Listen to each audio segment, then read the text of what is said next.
Hey hi guys, hello everyone, welcome back to our channel placement Gyan. और आज हम बात करने वाले हैं दो धमाकेदार और बहुत ही मज़ेदार प्रॉब्लम की। अगर आप रिकर्जन कर रहे हैं या फिर किसी भी इंटरव्यू की प्रिपरेशन कर रहे हो तो ये दोनों पढ़ना तो मस्ट है। आपका रिकर्जन और ये दो प्रॉब्लम्स यानी कि मेज़ पाथ और टावर ऑफ हनोई जो है वो आपकी रिकर्जन और लॉजिकल थिंकिंग की एक्चुअल में टेस्टिंग कर रहा होता है। इसलिए इंटरव्यू में चाहे कोई सी भी एमएनसी क्यों ना हो, किसी न किसी से कभी ना कभी ये क्वेश्चन पूछा ही गया है। हर इंटरव्यू में हर किसी का फेवरेट होता है कि भाई टावर ऑफ हनोई कैसे किया जाता है। ये एक बहुत ही पुरानी पजल है, लेकिन कोडिंग में ये देखने में जितनी ईजी लगती है, खेलने में जितनी मज़ेदार लगती है, उसको कोडिंग करने में उतनी ही ज़्यादा आपकी लॉजिक की ज़रूरत पड़ रही होती है। सेम मेज़ पाथ में भी ऐसा ही है। जब आप उसको कर रहे होते हो तो बहुत ज़्यादा इंटरेस्ट आ रहा होता है और उस चीज़ को करने के लिए आपको चेक करना पड़ रहा होता है कि कहाँ पे कौन सी कंडीशन कैसे अप्लाई करनी है। तो इस वीडियो में हम इन दोनों प्रॉब्लम को बहुत ही ईजी तरीके से समझने की ट्राई करेंगे एंड देखेंगे कि एक्चुअल में इसमें क्या है जो इंटरव्यू इसको इतना फेवरेट प्लेलिस्ट में लेकर रखते हैं। और ताकि आप किसी भी कंपनी में इंटरव्यू देने जा रहे हो और ये दो क्वेश्चन आपके पास आ जाएं तो आपके सामने इंटरव्यू भी बोलना चाहिए कि वाह यार, ये तो आपने बहुत अच्छे से एक्सप्लेन किया है। सो फुल ऑफ कंसंट्रेशन के साथ इस वीडियो में बने रहना। अब बिना टाइम वेस्ट किए हम जल्दी से शुरू करते हैं। तो सबसे पहले हम सॉल्व करने वाले हैं मेज़ पाथ का कंसेप्ट। एक्चुअल में मेज़ पाथ क्या होता है? एक हमारे पास सिंपल एक पाथ दिया हुआ है, उसमें हमें बेटर पास एक पाथ बताना होता है, हमें कहाँ से कहाँ पहुँचना है। आपने सुना होगा रेट इन अ मेज़ पाथ। इस तरह की प्रॉब्लम्स, लीड कोड प्रॉब्लम्स जो होती हैं वो हमेशा आप अगर किसी भी कोडिंग में क्वेश्चंस में जाते हो, कॉन्टेस्ट में जा रहे हो तो लीड कोड कॉन्टेस्ट कर रहे हो तो इस तरह के क्वेश्चंस बहुत ज़्यादा पूछे जाते हैं। तो वो इसी कंसेप्ट के ऊपर डिपेंड है। जैसे कि मेरे पास एक सपोज मेज़ है, ओके, और ये है 3x3 का। 3x3 मतलब 3 रोज एंड 3 कॉलम्स। तो यानी कि 1 2 and 3 and this is 1 2 and 3, यानी कि n इंटू एम है ना। तो n हमारे यहाँ नंबर ऑफ रोज है, m मेरे यहाँ पे नंबर ऑफ कॉलम्स है, जो कि 3x3 का है। एक स्क्वायर है ये एक तरह से मेज़ पाथ। अब इसमें हमने रेड की जगह आपको रखा है इज लाइक कि यू आर लाइक हेयर, आप यहाँ पर हो और आपको कहाँ जाना है? यहाँ आपकी फ्रेंड है या आपका दोस्त है, जो भी हो सकता है, और आपको इससे मिलने जाना है, ठीक है। बट अकॉर्डिंग टू दिस यहाँ पर कुछ कंडीशन दी जाती है कि जैसे कि आप एक बार में एक ही स्टेप चलोगे और आप डाउन जा सकते हो, ओके, या फिर आप राइट जा सकते हो। सिर्फ 2 ही स्टेप्स हैं आपके पास, डाउन जाने का और राइट जाने का। आप लेफ्ट नहीं जा सकते, आप वापस से अप नहीं जा सकते। और टेक ओनली 1 स्टेप, आप सिर्फ एक स्टेप लोगे, 1 स्टेप एट अ टाइम। एक टाइम पर आपको एक ही स्टेप लेना, आप डायरेक्टली 2 जंप नहीं कर सकते। इसके कुछ क्या है, रूल्स हैं। इन रूल्स के हिसाब से आपको क्या करना है, यहाँ अपनी फर्स्ट पोजीशन से 3rd number of rows and column पर पहुँचना है अपने फ्रेंड के पास। तो यानी कि आप ये हैं और she is your friend suppose, and आपको यहाँ जाना है। तो आपके पास अब ये होना चाहिए कि नंबर ऑफ वेज कितने हैं, okay she so cute by the way. So आपको यहाँ से यहाँ जाना है, लेकिन अब आपको वेज देखने हैं कि आपके पास कितने नंबर ऑफ वेज है उस तक पहुँचने के, और वो भी इन कंडीशन को फॉलो करते हुए जो स्टेप्स दिए हुए हैं उसके हिसाब से। तो हम पहले वो चेक कर रहे होंगे। तो अगर मैं मानूँ कि आपके पास जाने का पहला पाथ क्या हो सकता है, आप एक तो इससे जा सकते हो कि आपने डायरेक्ट लिया write down right and down, number 1, ठीक है। तो मैं बोल दूँगी राइट डाउन राइट डाउन। या फिर आपका दूसरा पाथ क्या हो सकता है? दूसरा पाथ अगर हम देखेंगे तो आपने राइट लिया, then right right and down down, ठीक है। राइट डाउन की जगह आपने क्या किया, right right and down down. आपने 2 बार राइट लेकर आपके पास दो वे मिले अगर आपने 2 बार स्टार्टिंग में राइट लिया। सेम चीज़ अगर मैं दूसरा करूँ, अगर मैंने पहले राइट ना जाकर क्या किया, डाउन किया, तब क्या हो रहा होगा मेरे साथ? तो यहाँ पर हम येलो लाइन बनाएंगे वापस से अपना, ठीक है। एंड देन अब मैं वापस क्या करने वाली हूँ, अब मैं डाउन जाऊँगी, पहले down down then right and right. एक ये मेरा पाथ हुआ, यानी कि down down and right right. या फिर मैंने ये पाथ ना लेकर क्या किया, मैंने उसको बोला आप डाउन जाओ, बट 2 बार डाउन ना जाकर डायरेक्ट क्या करना है, आपको राइट जाना है, डाउन राइट। तो आपके पास क्या हो गया, डाउन एंड राइट। ये 4 वेज मिल गए आपके पास, ठीक है। ये सारे हमने क्या किया, 1 बाय 1 स्टेप किया। आप ऐसा नहीं कर सकते कि डायरेक्ट आप यहाँ पर जंप किए एंड यहाँ गए। आपको 2 स्टेप्स नहीं चलने हैं, आप सिर्फ एक बार में एक ही स्टेप चल रहे होंगे। एंड देन आप एक ही बार में या तो आप राइट हो जा सकते हो तो डाउन जा सकते हो, वापस से बैक नहीं आ सकते। तो अभी हमारे पास कितने वेज हुए, 4 हुए। यानी कि एक तो हमने क्या किया, ये राइट डाउन, ठीक है, ये वाला हमारा पाथ हो गया। एक था हमारा राइट डाउन, ठीक है, तो ये वाला हमारा पाथ हो गया। एक था हमारा डाउन एंड देन राइट, ये वाला हमारा पाथ हो गया। और एक था हमारा down right and down right, तो ये वाला भी हमारा पाथ हो गया। अब आपको क्या लगता है इसमें और नंबर ऑफ पाथ्स बचे हैं? अभी इसमें और पाथ बचे हैं। कैसे बचे हैं अब हम इसको भी देखते हैं कि सपोज हमने राइट में, इसको पहले हम इरेज करेंगे जो हमारे पाथ है। अगर मैंने बोला कि आपने राइट लिया, पहले हमने क्या किया, जब हमने दो वेज लिए, एक तो right down and right right, अगर मैंने राइट लिया और उसके बाद मैं डाउन डाउन गई दोनों बार और यहाँ से गई, तो ये भी मेरे पास हो गया कौन सा, राइट डाउन एंड राइट। तो मेरे पास ये फिफ्थ वाला वे आ गया। और एक और वे हो सकता है मेरा कौन सा, एक मेरा कौन सा वे होगा, डाउन राइट एंड डाउन, यानी कि मेरा हो गया राइट, नीचे डाउन पे मैं गई and then right and down. तो मेरे पास ये एक और वे आ गया जाने का कि मैंने पहले क्या किया, पहले मैं गई डाउन गई एंड देन मैंने 2 बार राइट लिया एंड देन डाउन गई, तो मैं वापस से अपने फ्रेंड पे मिल गई। तो मेरे पास यहाँ पे टोटल कितने वेज हो गए, 6 वेज हो गए, राइट 1 2 3 4 5 एंड 6, यानी कि 3 टाइम्स मैं राइट जा रही हूँ एंड 3 टाइम्स मैं पहले डाउन से स्टार्ट कर रही हूँ। तब मेरे पास 6 यूनिक वे हैं अपनी फ्रेंड के पास पहुँचने के लिए।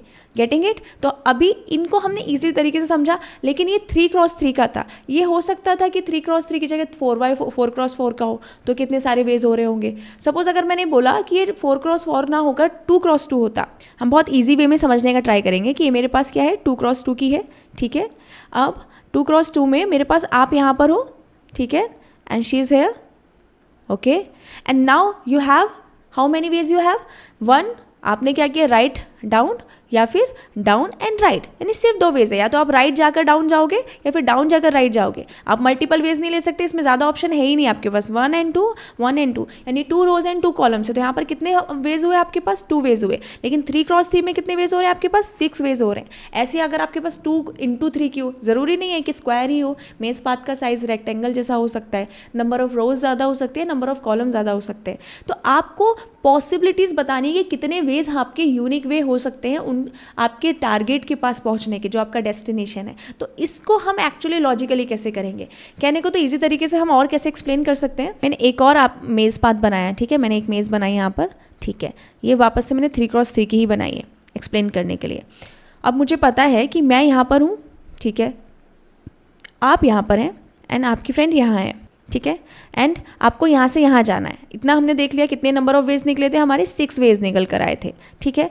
अगर मैं यहाँ पे आपको थोड़ी सी बात, अगर हम थोड़ा सा ध्यान से देखें, तो अगर आपके पास 2 चॉइस है स्टार्टिंग में, कितनी चॉइस है, 2 चॉइस है। नंबर कौन सी, नंबर 1 है आपके पास राइट, 1 और 2 कुछ भी हो सकते हैं, या फिर आप डाउन जाओ, या तो राइट जा सकते हो या तो डाउन जा सकते हो। अगर आप राइट गए तो आपके पास 3 चॉइसेस थी, राइट डाउन वगैरह समथिंग करके हमने जो ऊपर निकाली हमने देखी थी, और सेम चीज़ डाउन के लिए भी थी, 3 चॉइसेस थे। अगर आप राइट गए तो आपके पास ऑप्शन थे, लेकिन स्टार्टिंग में आपके पास सिर्फ 2 ही ऑप्शन है, या तो आप राइट जा सकते हो या तो आप डाउन जा सकते हो। सपोज आपने क्या किया, ये मैंने सेम चीज़ बनाई 3x3 की, ठीक है। ध्यान से हम देखेंगे कि यहाँ पर हमें रिकर्जन का काम क्या होता है, बहुत बड़ी प्रॉब्लम को सब प्रॉब्लम में तोड़ना। हम ध्यान से देखेंगे क्या ऐसा काम है जो बार बार रिपीट हो रहा है, रिपीटिशन काम को ही तो हम रिकर्जन कर रहे होते हैं, यानी हमारा फंक्शन खुद को बार बार कॉल करता है और अपनी ट्राई करते हैं कि अपडेटेड वैल्यू, मिनिमम वैल्यू भेजते जाए, जो भी अपडेटेड वैल्यू, तो उसको हम एक यूनिक पाथ जो हमारा पैटर्न है उसको रिकॉग्नाइज करने का ट्राई करेंगे यहाँ पर। तो सपोज आप क्या हो, आप यहाँ पर हो, ठीक है। तो अगर आपने राइट ऑप्शन लिया, तो अब आप ध्यान से देखना, जब आपने राइट लिया तो आप डाउन नहीं आ सकते। तो अब कहीं ना कहीं आपके पास क्या है, ये है, यानी कि इतने नंबर ऑफ वेज होने वाले हैं। अगर आपका फर्स्ट चॉइस क्या मिली आपके पास, अगर राइट जाने का आपने चूज़ किया है ऑप्शन, सबसे पहला स्टेप जो आपने लिया राइट में उठाया, तो अब आपके पास कितना, अब आपके पास जो आपके पास n था 1 2 3, आपके पास क्या थे, number of rows, and 1 2 3 number of columns थे n इंटू एन के। तो अब आपके पास मेज पाथ बन गया किसका, n-1 इंटू m का, यानी अब आपके पास सिर्फ इतने ही वेज हैं इसमें जाने के। अगर आपने राइट लिया है, सपोज आपने राइट की जगह लेफ्ट किया, तो अब आपके पास कितना है, सिर्फ आपके पास इतना बड़ा मेज मिला है अब आपके पास। अब आप लेफ्ट इसके जाने के बाद अब तो नहीं जा सकते ना, आप राइट में भी जाएंगे तो इधर जाएंगे, ये 2 जो ऊपर के आपके कॉलम से यहाँ पर काम नहीं करना, यानी कि आपके पास ये n था या आपके पास m था, तो अब आपके पास क्या बचा है, ये n इंटू m-1। तो यानी आपके पास, अगर आपने डाउन ऑप्शन पहले चूज किया तो अब आपको इतने नंबर ऑफ वेज निकालने, और आपने राइट लिया तो इतने नंबर ऑफ वेज निकालने, और इन दोनों नंबर ऑफ वेज का सम करके हमारे टोटल नंबर ऑफ वेज मिल रहे होंगे। इतना हमें समझ में आ रहा है कि जैसे हमने स्टेयर पाथ किया था, स्टेयर पाथ में हमने क्या सीखा था कि अगर हमने एक स्टेप चल दिए, अगर हमारे पास 2 स्टेप जंप करने का काम था, तो अब सिर्फ हमारे पास इतना ही बचा था जिसको हम निकाल सकते थे, यानी कि अगर ये पूरा n था तो n-2 बचा था। सेम चीज़ हम यहाँ पर देख पा रहे हैं कि हमारे पास नंबर ऑफ रोज कितनी है, n है, बट हमने जब एक राइट स्टेप ले लिया तो अब हम इस वाली रो में नहीं जा सकते। तो अब हमारे पास कितना है, n-1 रोज है और m मेरे पास कॉलम्स है। तो अब मुझे इतने कम, एक और मैं फंक्शन को फिर से कॉल दूंगी, लेकिन कितने नंबर ऑफ रोज के लिए, n-1 के लिए और m कॉलम्स के लिए, और उसके जितने भी वेज निकलेंगे वो ले लूँगी। सेम चीज़ जब मैंने डाउन ऑप्शन लिया तो इस बार मेरा फंक्शन जो कॉल करेगा वो m के लिए नहीं, m-1 के लिए कॉल करेगा, क्योंकि ये जो दो कॉलम्स थे वो तो मतलब ये कॉलम खत्म हो गए ना, अब वो वापस नहीं जाएगा। वो डाउन जाने के बाद ये तो डाउन डाउन करके ऐसे जा रहा होगा, उसके पास ऑप्शन या तो ये है या फिर ऐसे जाने का है या फिर ये सीधा डायरेक्ट ऐसे जाने का। तो 3 वेज उसके यहाँ पर है, तो उसके भी कुछ वेज निकल के आएंगे एंड देन मैं क्या करूँगी, इन दोनों के टोटल वेज का सम कर देंगे तो हमें टोटल वेज मिल जाएंगे कि राइट जाने के number of veg plus down जाने के नंबर ऑफ वेज, तो आपके मिलने वाले हैं टोटल वेज। यानी कि हमारे पास यहाँ पर कितने आने चाहिए, 3 + 3 एंड देन टोटल कितने आने वाले हैं मेरे पास, 6 वेज।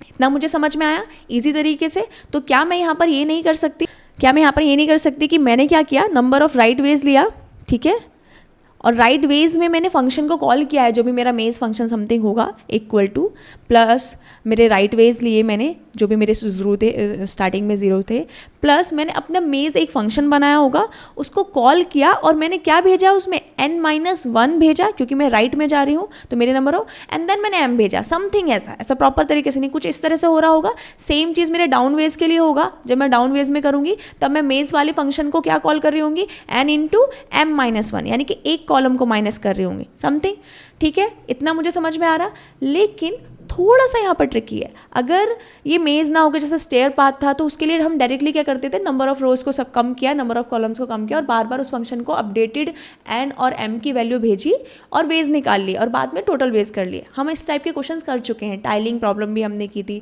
फ्रेंड्स पेयरिंग भी किया है, तो इस तरह के क्वेश्चंस हमने देखे थे। लेकिन यहाँ पे थोड़ा सा एक यूनिक चीज़ ध्यान से देखने की यहाँ पर ये है, जैसे हमारे पास ये मेज़ है ना, हमने बनाया, इसके 6 वेज हमने यहाँ पर निकाले थे, जैसे हमने ये 2 भी बनाया था और हमने यहाँ पर 2 वेज भी निकाले थे, ठीक है, इतना हमें समझ में आया अभी। लेकिन अगर मैं यहाँ की बात करूँ, ध्यान से देखना आप यहाँ पर कि हमारे पास 6 वेज निकल गए पहुँचने के, तो इसका मतलब अगर मैं इसको देख रही हूँ, इतना पोर्शन, कितना पोर्शन मेरा, ये पोर्शन जो है, ये जो है, तो यानी n-1 हो रहा है, और जब मैं इसको देख रही हूँ तो मेरा m-1 हो रहा है, ठीक है। ये वाला पोर्शन जो है मेरा m-1 है, ये मेरा n-1 है।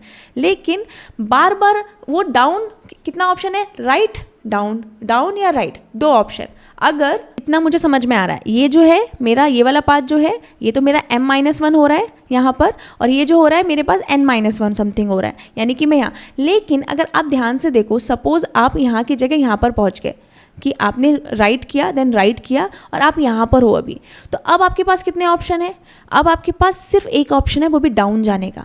आप यहाँ से डायरेक्ट बाहर नहीं जा सकते, क्यों, क्योंकि आपके पास अब बाउंड्री आ गई। अब आपके पास मेज जो था वो सिर्फ 3x3 का था, तो ये जो ऑप्शन है ये थोड़ा सा एक क्या होने वाला है, एक अलग से कंडीशन होने वाला है। आपके पास ये नंबर ऑफ टोटल बेस में काउंट नहीं होगा, क्यों, क्योंकि अब तो यहाँ इसके पास m-1 हर बार कॉलम माइनस नहीं करते जाएंगे, क्योंकि अब हमारे पास कॉलम ही नहीं बचा है। तो इसके बाद सेम चीज़, अगर यहाँ की जगह वो यहाँ पहुँचा ऐसे कि right down and then right, तब भी अब उसके पास ऑप्शन नहीं है राइट में जाने का, अब भी उसके पास सिर्फ एक ऑप्शन है डाउन जाने का। अगर इसकी बात ना करें और हम सीधा बोले कि आपने डाउन चला, पहले आप डाउन के पास यहाँ पहुँचे, तो अब आपके पास क्या, आप लेफ्ट में जा सकते हो, पहली बात लेफ्ट में चलना ही नहीं था। लेकिन अगर आप यहाँ पर पहुँचे तो अब आप डाउन में जा ही नहीं सकते, आपको राइट ही लेना होगा, यू हैव नो ऑप्शन। तो ये वाला जो नंबर ऑफ वेज निकाल रहे होंगे, इसमें भी ये जो पॉइंट आने वाले, ये जो कंडीशन आने वाली है वो एक्सेप्शनली होगी, अलग से होगी। तो इसको हमें अलग से हैंडल करना होगा।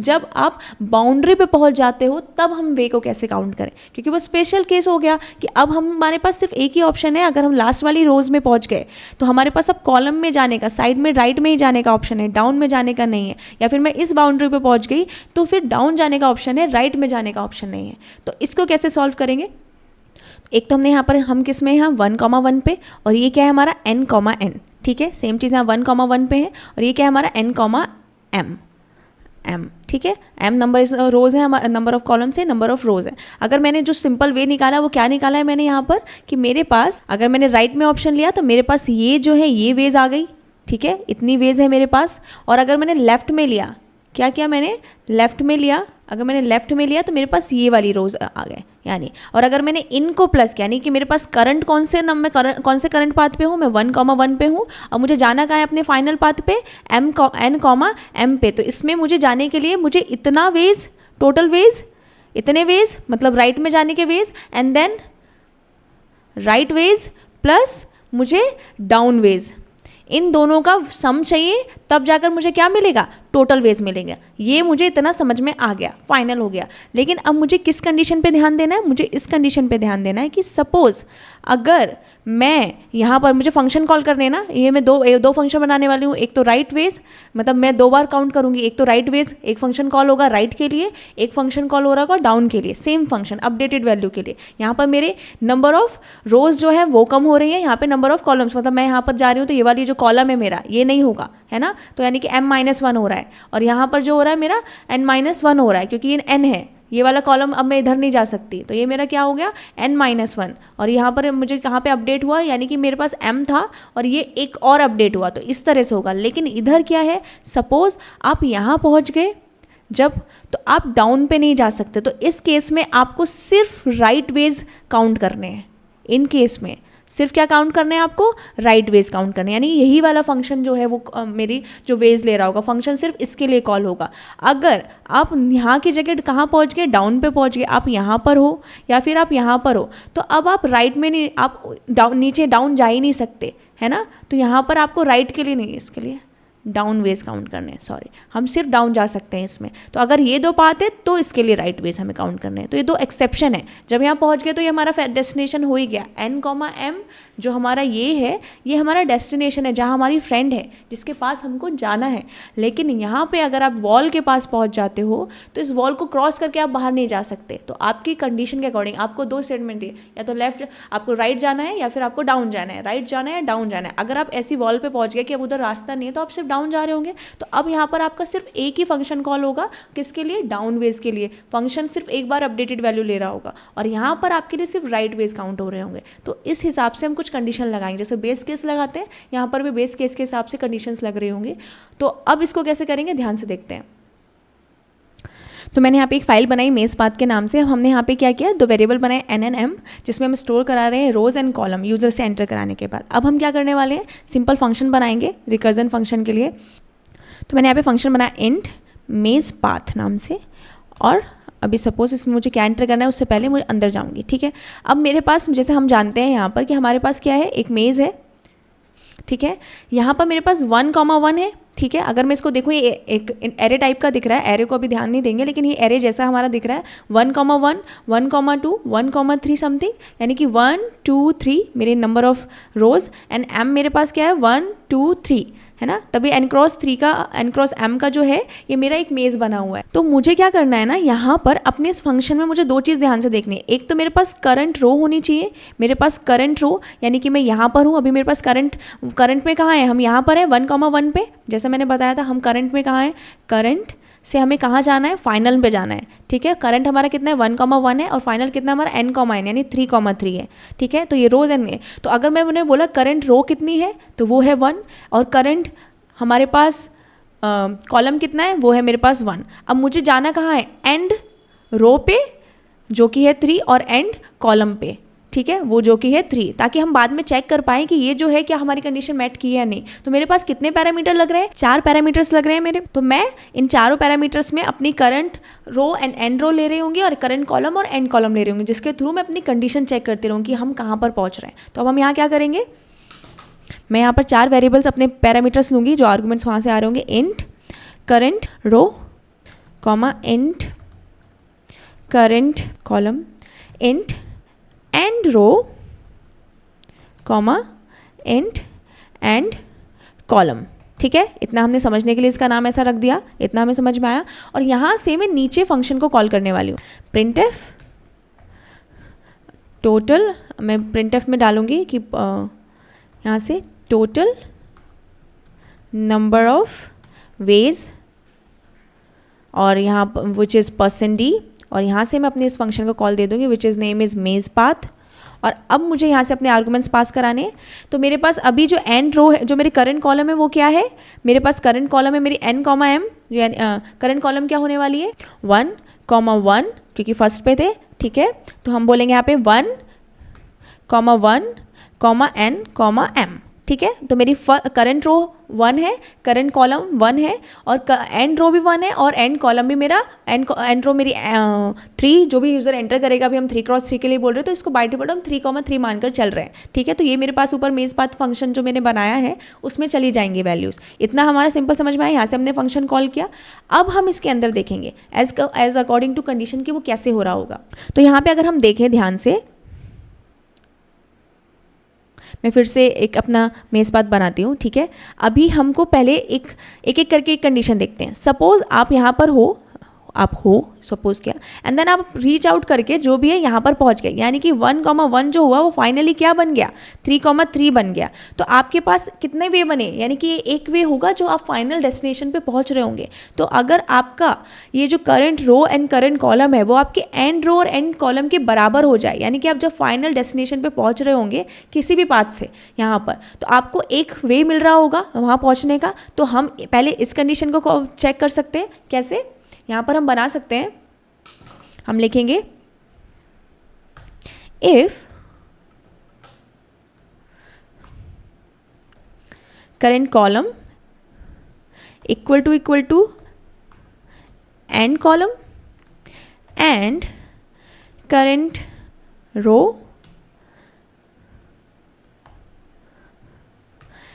Equal to end row. अगर ये दोनों है तो इसका मतलब मुझे सिंपल क्या कराना है कि हाँ भाई मेरा जो है एक वे मिल गया, यानी मैं फाइनल डेस्टिनेशन पे पहुंच गई। तो मुझे क्या कराना है, एक 1 को मुझे रिटर्न करा दूंगी, मुझे एक वे मिल जाएगा वहाँ पहुँचने के बाद। ये मेरा एक वे मिल गया अगर वहाँ पर हम डायरेक्टली पहुँच गए। ये मैंने कंडीशन हैंडल की। अब हम एक बार फिर से देखेंगे कि अब हम एक कंडीशन तो हमारी सॉल्व होगी जब हम फाइनल डेस्टिनेशन पर पहुँचे। अब अगर सपोज आप यहाँ पर थे, ठीक है, 1,1 पर थे आप, ठीक है, हमने फाइनल डेस्टिनेशन वाला चेक कर लिया, एक कंडीशन हो गई। आप यहाँ पर थे, अब आपने राइट ऑप्शन चूज़ किया, आपकी चॉइस राइट गई और आप जाकर यहाँ पर पहुँचे, आपने 2 बार राइट लिया। तो अब आप यहाँ पर हो, यहाँ पर आपके पास सिर्फ एक ऑप्शन है राइट डाउन जाने का। यू कांट गो राइट, है ना, आप राइट नहीं जा सकते। अब क्या है, सिर्फ आपको डाउन वेज चाहिए। क्या चाहिए आपको, डाउन वेज। कहाँ पर, यहाँ पर, इन दोनों कंडीशन पे। इन दोनों कंडीशन में क्या हो रहा है, ये मेरे पास 1,1 है, ये 1,2 है, ये 1,3 है, सेम चीज़ ये 2,3 है और ये 3,3 है। तो मैं यहाँ पर ये कंडीशन चेक कर सकती हूँ कि मेरा जो करंट कॉलम है ना, ये करंट कॉलम जो है वो मेरे एंड कॉलम के बराबर हो जा रहा है। जब मेरा करंट कॉलम एंड कॉलम के बराबर हो जाए तो मुझे सिर्फ डाउन वेज काउंट करने हैं, सिर्फ डाउन वेज जाना है, मैं राइट नहीं जा सकती। एक कंडीशन ये हुई। तो इसके लिए मैं क्या करूँगी, एक और इफ़ लिखेंगे, हम यहाँ पर डालेंगे कि एक और इफ़ में इफ़ क्या होना चाहिए कि आपकी करंट कॉलम इक्वल टू किसके होना चाहिए, एंड कॉलम के। अगर वो बराबर हो गया, नहीं मैं 3 वाले उसी वाले कॉलम पे पहुंच गई जहाँ मेरा फाइनल डेस्टिनेशन है, तो क्या होना चाहिए, मेरे पास सिर्फ डाउन वेज होना चाहिए। उसके लिए मैं क्या करूँगी, 2 वे लूँगी जहाँ पे मैं डाउन और राइट वेज को कैलकुलेट कर रही होंगी। तो मैंने लिया int down ways equal to 0, starting में हमने उसको 0 दिया है, एंड सिमिलरली मैंने लिया राइट वेज एंड उसमें भी क्या कर दिया, 0 कर दिया, ठीक है। 2 मैंने यहाँ पर वेरिएबल्स बनाए जिसमें मैं अपना सम ऐड करने वाली हूँ, अपने डाउन वेज जितने हो रहे होंगे, राइट वेज जितने हो रहे होंगे। तो यहाँ पर मैं क्या कर सकती हूँ, यहाँ पे मैं कमेंट कर सकती हूँ कि ओनली डाउन वेज। और ये क्या है, ये वाला जो हमने कंडीशन लिखा है वो कौन सा है, ये है रीच्ड एट डेस्टिनेशन। जब हम अपने डेस्टिनेशन पर पहुंच जाएंगे तब ये हमें एक रिटर्न 1 करेगा। यहाँ सिर्फ डाउन वेज। तो इसके लिए मुझे क्या करना है, डाउन वेज के लिए सिर्फ डाउन वेज को काउंट करना है। तो मैं लिखूंगी डाउन वेज इक्वल टू मेरा जो डाउन वेज है उसमें ऐड करूंगी प्लस, अब अपने इस फंक्शन को कॉल करने वाली हूँ, मेज पाथ को, यानी कि मेरा जो है मेज पाथ, ठीक है। अब इस मेज पाथ को कॉल करने के लिए मुझे क्या क्या इसमें सेंड करना होगा, ध्यान से देखना। अगर मैं देखूं तो ये देखना, अब मेरे पास अपडेटेड कैसे हो रहा है। मुझे इसके अंदर 4 चीज़ें, 4 पैरामीटर्स भेजने हैं अपने, ठीक है। यहाँ से आर्गूमेंट्स क्या जा रहे होंगे, रो, मेरा current column, end row and end column. तो मैं किस पे हूँ, 2, या तो मैं 1,3 पर हूँ या फिर मैं 2,3 पर हूँ, है ना। तभी तो मेरे पास चलेगा 1,3 या 2,3 पर हूँ। और मुझे कहाँ जाना है, 3,3। मैं किसी पे भी हो सकती हूँ। तो मुझे क्या करना है, आप ध्यान से देख सकते हो। अगर मैं सिर्फ डाउन जा सकती हूँ तो क्या चीज़ें चेंज हो रही हैं यहाँ पर, सिर्फ और सिर्फ मेरा क्या ऐड हो रहा है यहाँ पर, ये जो मेरा रोज हैं वो ऐड हो रही है, यानी कि 1 था तो 2 हो रहा है या फिर 3 हो रहा है, 3,3, इसमें कुछ भी चेंजेस नहीं हो रहा, यानी कि मैं +1 कर रही हूँ। किस में +1 कर रही हूँ? n में, मेरे नंबर ऑफ रोज में, सिर्फ रोज जा रही है क्योंकि हम डाउन बढ़ते जा रहे हैं। मैं पहली रो में थी, सेकंड रो में आ सकती हूँ या तो थर्ड रो में आ सकती हूँ, या सेकंड रो में थी तो थर्ड रो में आऊँगी, डायरेक्टली इतना ही है। तो यहाँ पर हम पैरामीटर्स क्या भेजेंगे? हम यहाँ पर सिर्फ अपने करंट रो को क्या करेंगे? अपडेट कर देंगे। मैं बोलूँगी करंट रो +1। यहाँ पे हम क्या करने वाले हैं? +1 कॉमा, और बाकी जो भी है हमारा करंट, हमारा वो सेम ही रहने वाला है। करंट कॉलम जो था 3 था वो 3 रहेगा, कॉमा, और हमारी एंड रो वही रहने वाली है क्योंकि हमारे पास उसमें चेंजेस कुछ नहीं करना है। End row and comma end column, done.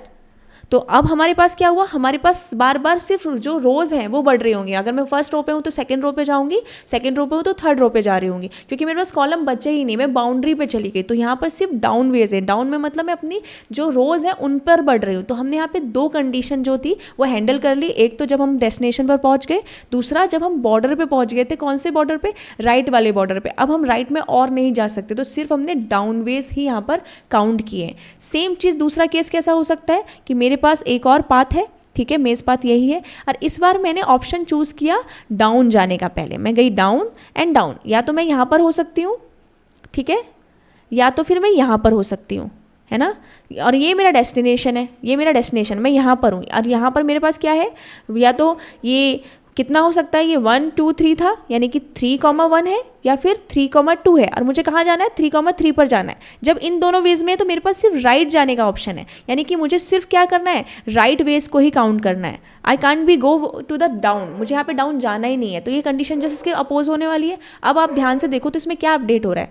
मेरा जो n था वो 3 था, 3 है और 3 ही रहने वाला है, क्योंकि हम सेम ही रो में बढ़ रहे हैं आगे, हम राइट में ही जा रहे हैं, हम डाउन नहीं जा रहे हैं। लेकिन अपडेट क्या हो रहा है? मेरा कॉलम अपडेट हो रहा है। किससे हो रहा है? +1 से अपडेट होता जा रहा है। 1 था, 2 हो गया, 2 हुआ, 3 हुआ, देन फाइनल डेस्टिनेशन पे पहुंचेंगे। हमारा जैसे फाइनल डेस्टिनेशन 3 हुआ, हमारी ये वाली कंडीशन ट्रू हो जाएगी और हमको रिटर्न 1 मिल जाएगा, और हमारा जो वे है वो काउंट हो रहा होगा। इतना हमें समझ में आया? तो अब इसको भी हैंडल करेंगे। तो सेम चीज़ मुझे क्या करना है? मैं इसी को कॉपी पेस्ट करूँगी, इसी वाली लाइन को, क्योंकि ये मेरा जो है बिल्कुल करेक्ट है। बस इससे थोड़ा सा चेंज क्या करना है? ये ओनली डाउन था, बट ये ओनली क्या होने वाला है? Right ways. Only right ways हम यहाँ पर लेंगे। तो यहाँ पर मैं चेक करूँगी इफ़ करंट रो की जगह, मेरे कॉलम की जगह रो, यानी जो मेरा 3 था वो 3 ही रहे, एंड रो भी मेरी मैच कर जाए, यानी कि करंट रो और एंड रो सेम है।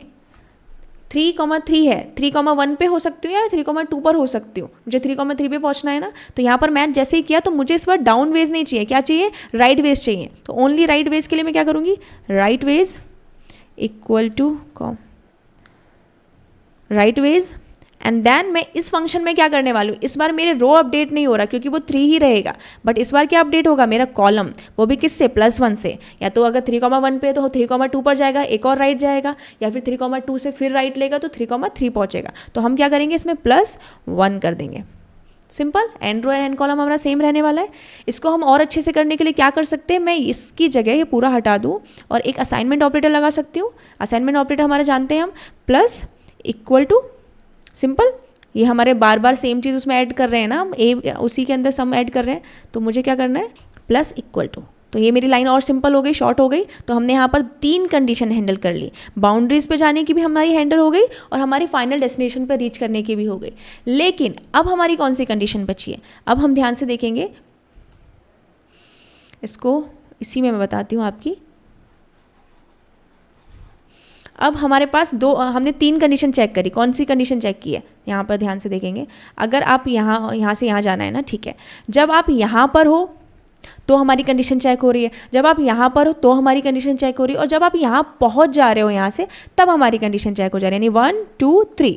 लेकिन सपोज आप यहाँ की जगह यहाँ हो या फिर यहाँ हो, तो क्या करना है? क्योंकि यहाँ पर आपके पास दोनों ऑप्शन है। आप राइट भी जा सकते हो, आप डाउन भी जा सकते हो, आप राइट भी जा सकते हो, आप डाउन भी जा सकते हो, आप राइट भी जा सकते हो, आप डाउन भी जा सकते हो। इसका मतलब यहाँ पर आपको दोनों वेज काउंट करने हैं, right ways plus down ways. It means जैसे हमने बोला था यहाँ पर ये 3 × 3 का है ना। तो अब हमें क्या करना है, वही करना है जो हम अब सबसे पहले इजी तरीके से, अगर मैं राइट में गई तो मुझे इतने नंबर ऑफ वेज, प्लस अगर मैं डाउन में गई तो इतने नंबर ऑफ वेज, इन दोनों वेज का सम निकालना है।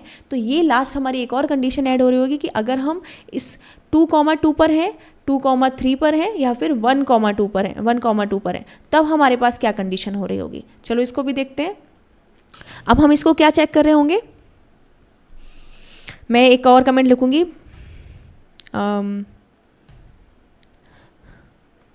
काउंट राइट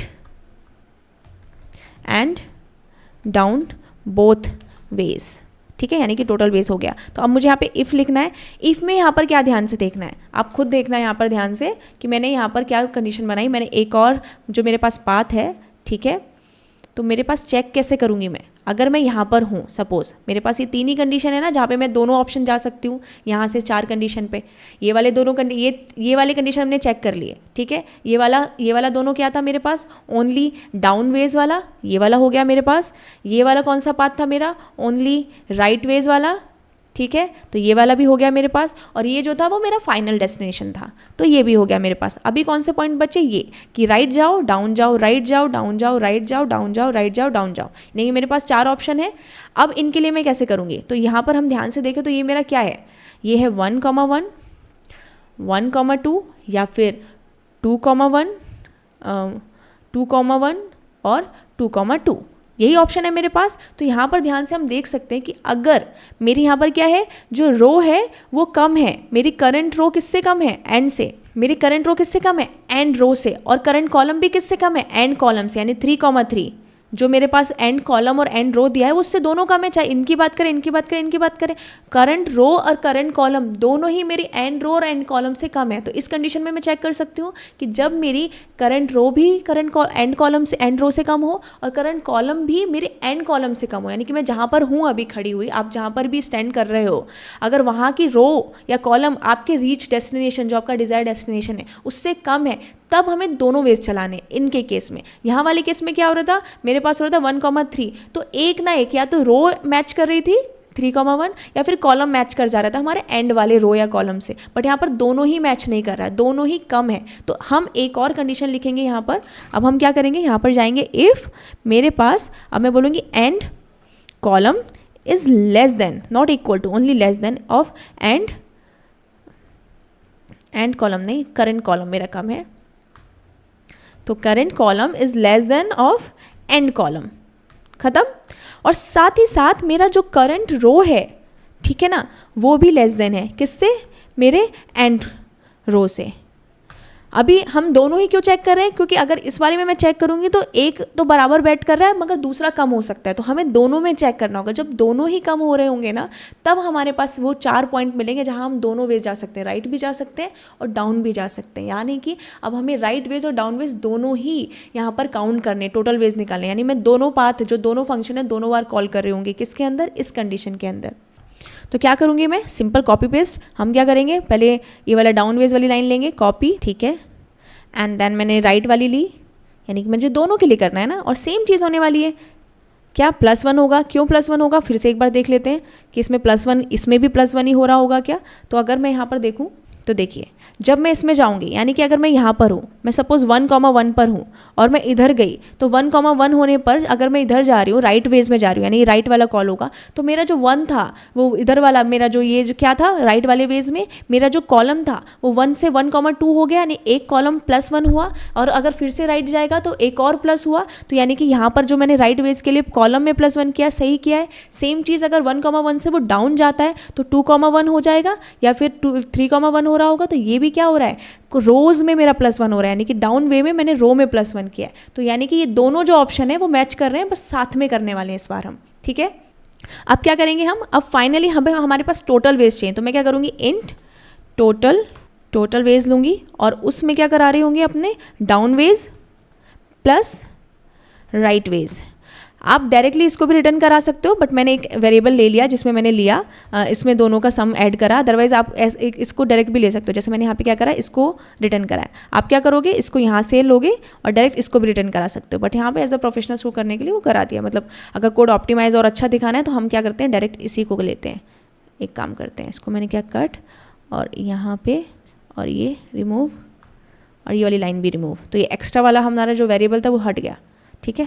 अब मुझे यहाँ पर क्या रिटर्न हो रहा है, जो number of ways total ways हैं वो रिटर्न हो रहे हैं। और कहाँ पर जाएंगे मेरे पास, जब मैंने इस फंक्शन को कॉल किया है अपने मेज पाथ को, तो ये रिटर्न देखेगा कौन सी कंडीशन ट्रू हो रही है और इस हिसाब से मेरे टोटल नंबर ऑफ वेज मुझे मिल जाएंगे और यहाँ पर मैं चेक कर लूँगी। तो चलो फिर अब इसे रन करके देखते हैं।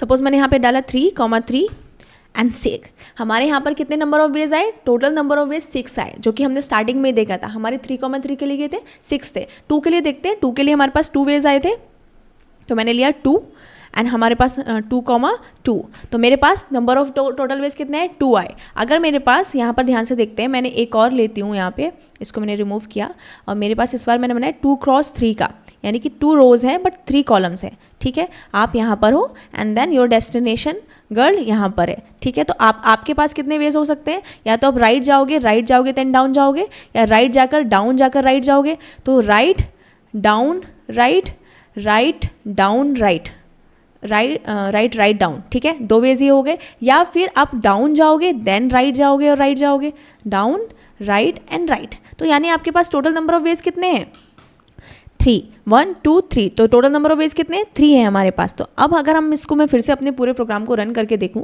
और इस बार मैंने उसको 2,3 देना है, यानी नंबर ऑफ रोज मेरे पास कितनी है 2 एंड नंबर ऑफ कॉलम्स कितने हैं 3 हैं, तो मेरे पास कितने वेज आने चाहिए, 3 वेज आने चाहिए। And see total number of ways 3 आ गए। तो यानी कि मेज पाथ में जाने की हमने चारों कंडीशन देखी। अभी इसको थोड़ा और अच्छे से देखते हैं, अच्छे से क्या करते हैं, इसको एक बार ऑप्टिमाइज़ करते हैं। ये आपको समझ में आ गया, ठीक है, इतना हमने प्रॉपर तरीके से करा। लेकिन ये कहीं ना कहीं देखने में बहुत ज़्यादा कॉम्प्लेक्स लग रहा है, क्योंकि इसमें हमने 4 पैरामीटर्स लिए हैं, end row end column. Suppose हम इसको किसी तरह से कम कर पाएँ, इसको और ऑप्टिमाइज वे बना पाएँ, तो वो भी ऑप्शन है हमारे पास। हम फिर से देखेंगे, हमारे पास मेज़ है, ठीक है। अब इसको हम ऑप्टिमाइज़ और कैसे बना सकते हैं, जैसे मेरे पास क्या है यहाँ पर 1 2, ठीक है। अभी मेरे पास आप सिंपल, मैंने बोला आप यहाँ हो और ये डेस्टिनेशन है, हम बार बार रिपीट कर रहे हैं। अब मैंने 1 2 3 लेकर ना करके क्या किया, 3 2 1, 3 2 1, यानी अब डिक्रीमेंट वाला ऑप्शन करा दिया मैंने। तो यहाँ पर हम ध्यान से देखेंगे कि मेरे पास 3,3 पर मैं हूँ और मुझे जाना कहाँ है, 1,1 पर जाना है। तो अब मुझे यहाँ पर जो मेरे पैरामीटर्स है वो कम हो रहे होंगे, कैसे, क्योंकि अब मेरे पास सिंपल टोटल हमें पास फिक्स, हमें पता है कि हमें पहुँचना 1,1 पे। मैं अब सिर्फ n और m भेजूंगी, जो मेरे स्टार्टिंग में मेरे n और m जो यूजर से गिवन होंगे, एंड देन मैं उसके ऊपर ऑपरेशन लगाऊंगी। कैसे, अब ध्यान से पहले करते हैं फिर समझते हैं, अच्छे से करते हुए चलेंगे तो हमें समझ में आ रहा होगा। इसी में हम कुछ चेंजेस करने वाले हैं। मैंने क्या करना है, मैं यहाँ पर सिर्फ n और m भेजूंगी, ठीक है। अब मैंने ये 1 1 हटा दिया, यानी कि अब मेरे पास सिर्फ n और m होगा। तो मैं इन पैरामीटर्स का भी क्या करती हूँ, चेंज करती हूँ, सीधा n और m रखती हूँ यहाँ पर भी, int n comma int m, ठीक है। अब ये सारी कंडीशंस फिर से लिखने, एक काम करते हैं फिर से लिखते हैं, ख़त्म करते हैं इसको, पूरा स्टार्टिंग से करेंगे एंड वो इजी लगेगा। रीच एट डेस्टिनेशन, डेस्टिनेशन पे पहुंचने का एक और कंडीशन, अभी सेम चीज़ हमें लिखनी होगी। मैं फिर से यहाँ पर हम देखेंगे, हमारे पास ये आप डेस्टिनेशन पर पहुंच गए, यानी आप 3,3 पर थे, आपको 1,1 पर पहुंचना है, यानी आपके पास n और m है।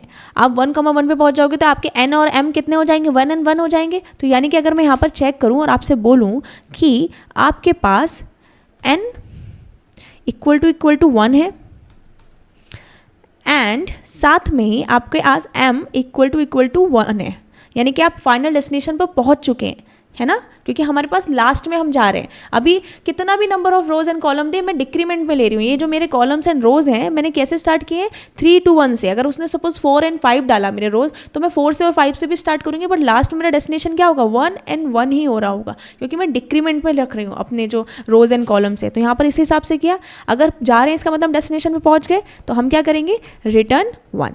मेरा एक वे यहाँ पर रिटर्न हो गया, सिंपल, एक कंडीशन हमने सॉल्व कर ली। सेम चीज़ अगर अब हम यहाँ पर मैं फिर से देखकर बताएं कि अब आप यहाँ पहुँच गए, कहाँ पर, लास्ट वाले बाउंड्रीज पे। तो अभी 3,1 के साथ यहाँ क्या हो जाएगा, 3,2 3,1, है ना, क्योंकि अब हम सब्ट्रैक्ट करते जा रहे हैं। ध्यान से देखना, यहाँ पे क्या हो रहा है, सब्ट्रैक्शन हो रहा है। जब ये सब्ट्रैक्शन हो रहा है तो यहाँ पर मुझे क्या दिख रहा है कि मेरे n नंबर ऑफ मेरा जो रो है, कॉलम है, वो मेरे n नंबर ऑफ जो मेरा लास्ट का डेस्टिनेशन उसके बराबर है करंट वाले सीन में। तो मैं इसमें सीधा बोल सकती हूँ ना कि मेरा गिवन n जो है, ये क्या है, m नॉट n, ये क्या है m। अगर वो 1 के बराबर हो जाता है, चाहे 3,1 पे हो या 2,1 पे हो, अगर m मेरा 1 है तो मेरे पास सिर्फ कितना ऑप्शन है, डाउन वेज जाने का ऑप्शन है, राइट वेज जाने का ऑप्शन नहीं है। तो मुझे किस कंडीशन पे चेक कर सकती हूँ, जब मेरा m 1 हो, इसमें भी 1 है, इसमें भी 1 है और इसमें भी 1 है, तो मुझे सिर्फ और सिर्फ कहाँ चलना है, n के ऊपर चेंजेस करके चलना है। n को क्या करना है, -1 करते जाना है, 3 2 and 1, यानी वो सब्ट्रैक्ट होता जा रहा है। चाहे 4 वेज होंगे तो 4 से 3, 3 से 2, 2 से 1, हम लास्ट में 1 पे पहुँचने वाले हैं ना।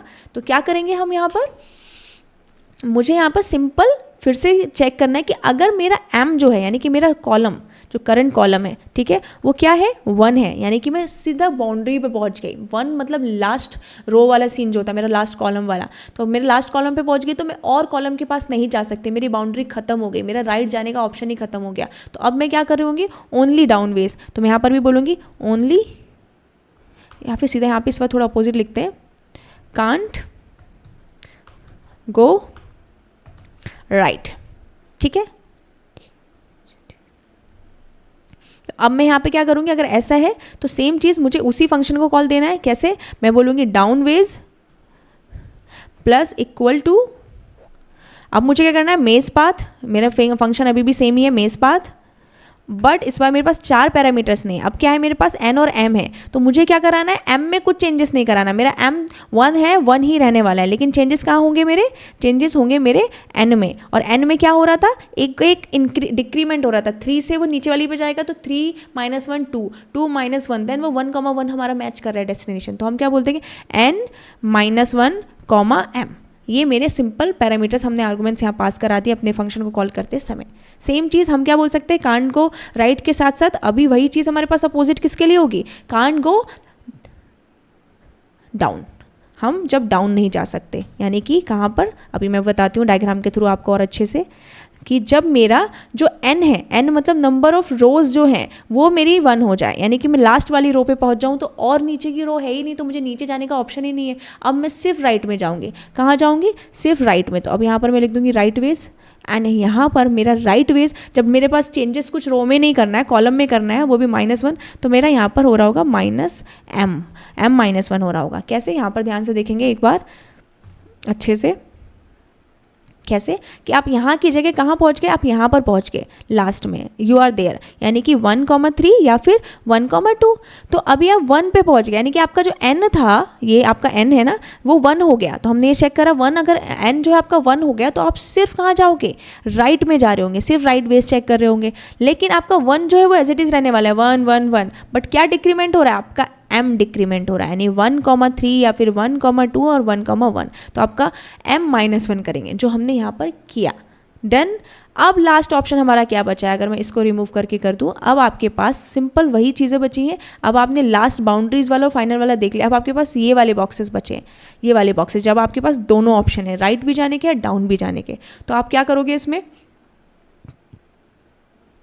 तो आपके पास यहाँ पे क्या है, 3, 2, 1, 3, 2, 1, यानी कि अब आपके पास या तो आप 3, 3, 3, 3, 2, 2, 3 एंड 2, 2, ठीक है। तो आप ध्यान से देख सकते हो, इसमें आप क्या कंडीशन चेक कर सकते हो, ग्रेटर देन से, कि जब आपका जो n है वो बड़ा हो किससे, 1 से, या जब आपका m है वो बड़ा हो m से, ये बड़ा होने वाला है क्योंकि हम डिक्रीमेंट करें, जब वो भी ग्रेटर देन होगा किससे, 1 से हो रहा होगा, n या m दोनों में, जब दोनों ही बड़े होंगे तब हम दोनों वेज कैलकुलेट करें, क्योंकि इनके पास राइट में जाने का भी ऑप्शन है और डाउन में भी जाने का ऑप्शन है। सेम चीज़ इसके पास भी राइट और डाउन दोनों के जाने का ऑप्शन है, तो हम दोनों वेज कैलकुलेट करेंगे यहाँ पर।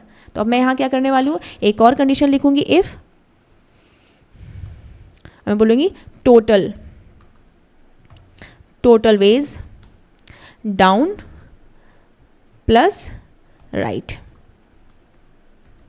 ठीक है। तो अब मैं लिखूंगी इफ, अगर मेरा n जो है वो ग्रेटर देन है किससे, 1 से, ओके, एंड साथ ही साथ दोनों चीज़ में हम चेक करेंगे कि m जो भी है मेरा वो भी ग्रेटर देन है किससे, 1 से। अगर ये दोनों ही कंडीशन ट्रू कर रहा है तो मुझे क्या कराना है, यहाँ पर सिंपल यही वाली जो लाइन्स है इनको करा लेना है। इसको मैं करूँगी copy paste and copy and paste, और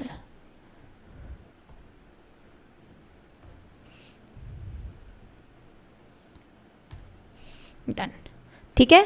अब हम देखेंगे क्या हमारा आउटपुट सेम दे रहा है जितना हमने देखा था वही चीज़। अब हमने इसमें 4 पैरामीटर्स नहीं लिए, हमारे आर्गुमेंट कितने पास करा है, सिर्फ 2 पास करा है, और उस हिसाब से हमने जो कॉम्प्लेक्सिटी इतनी सारी दिख रही थी, करंट रो करंट कॉलम कॉम्प्लेक्स दिख रहा था, उसको ईजी वे में किया। पहले टफ वाला समझा, जब वो समझ में आ गया तो ये बहुत ईजिली तरीके से समझ में आ रहा है। तो अब इसको हम रन करेंगे। हमसे पूछा number of rows and column, तो हम 3 के लिए करेंगे 3,3, जो कि हमारा ऑप्शन क्या आ रहा था 6 वेज। तो या टोटल नंबर ऑफ 6 वेज। अगर हम 2 करेंगे तो हमारे पास 2 आना चाहिए, 2,2 में 2 वेज। अगर मैंने यहाँ पर वापस से क्या किया, रोज एंड कॉलम्स को डिफरेंट रखा 2 and 3, तो हमारे पास 3 वेज आए थे।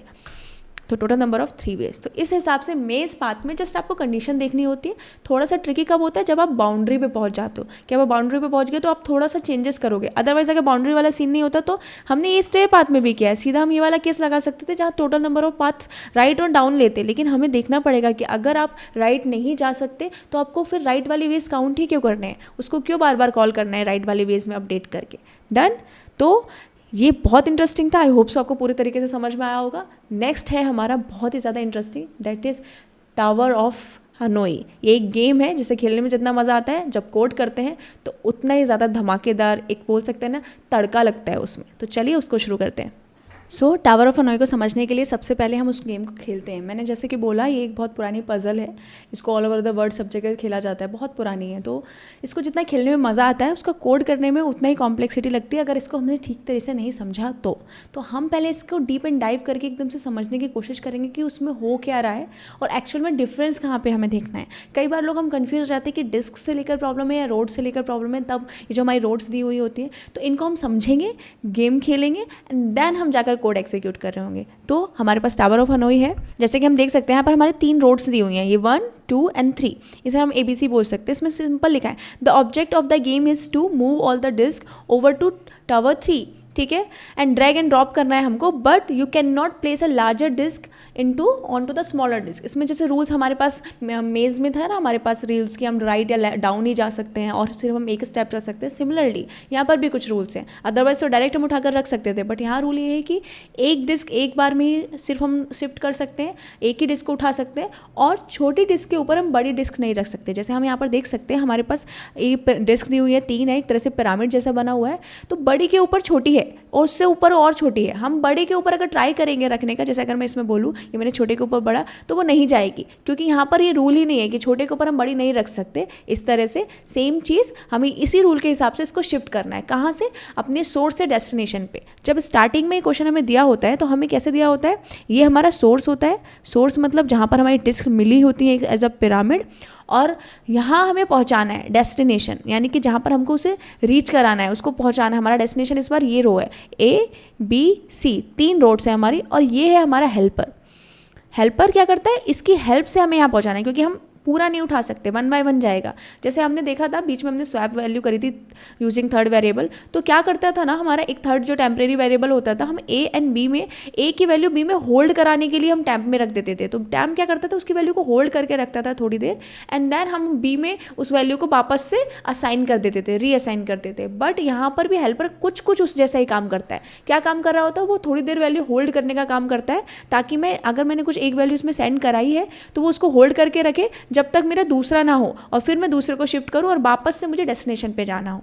तो इसमें स्पेसिफिक कहाँ पर ध्यान देने की चीज़ है, मोस्टली लोग क्या सोचते हैं ना, इसमें गेम चेंजिंग डिस्क का है।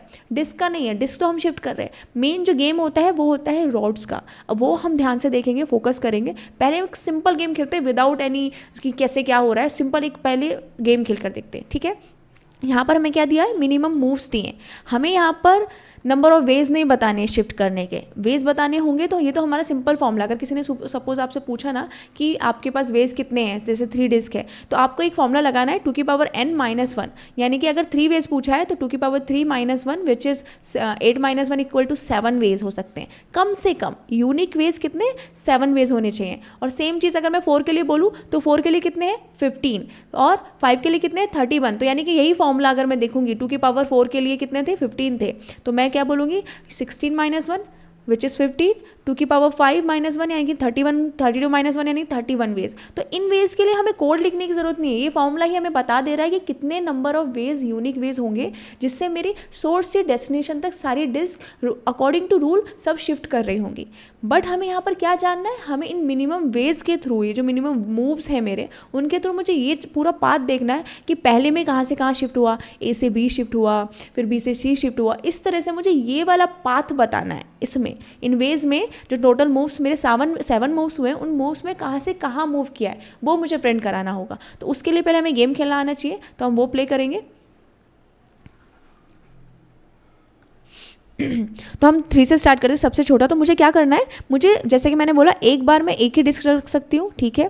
तो मैंने क्या किया, यहाँ पर इसको किया। अब मैं छोटे बड़े के ऊपर छोटे रख सकती हूँ बट उस पर नहीं। तो ये एंड दिस एंड दिस। तो मैंने क्या किया, इस सोर्स को, इस हेल्पर की हेल्प से अपने सारे सोर्स की डिस्क को कहाँ ले गई मैं, डेस्टिनेशन पे ले गई।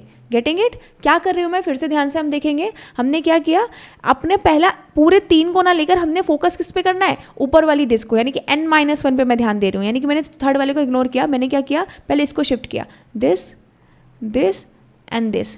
तो अब हेल्पर ने क्या किया, मेरी जो n डिस्क थी उनमें से n- डिस्क को होल्ड करके रख लिया थोड़ी देर, ताकि मेरी जो वापस नीचे की जो डिस्क है मैं उसको अच्छे से रख पाऊँ। तो अब मैंने इसमें शिफ्ट कर दिया, क्योंकि मेरी जो सोर्स थी वो इसमें चली गई, डेस्टिनेशन अभी इसमें गया। अब मेरे पास कितना बचा, सिर्फ इतना छोटा पिरामिड मिल गया, यानी एक डिस्क जो बड़ी थी वो शिफ्ट हो गई अपने डेस्टिनेशन पे जाके। अब मेरे पास क्या है, n-1 का पिरामिड बचा हुआ है। अब इसको कैसे शिफ्ट करूँगी, तो ये मेरा सोर्स है, ये मेरा डेस्टिनेशन हो गया, और अब ये हेल्पर है क्योंकि ये बैकएंड है। अब ये खाली, अब ये होल्ड करने का काम करेगा। तो मैं क्या करूँगी, इसको बोलूँगी थोड़ी देर मेरे डिस्क को होल्ड करो, मैं अपनी डेस्टिनेशन पे बड़ी डिस्क को पहुँचा कर आती हूँ, फिर मैं अपने हेल्पर से वैल्यू लूँगी एंड वापस पहुँचा दूँगी। गुड। तो हमारे कितने मूव्स हुए, टोटल 7। जो मिनिमम मूव्स कितने होने चाहिए, 7 ही होने चाहिए।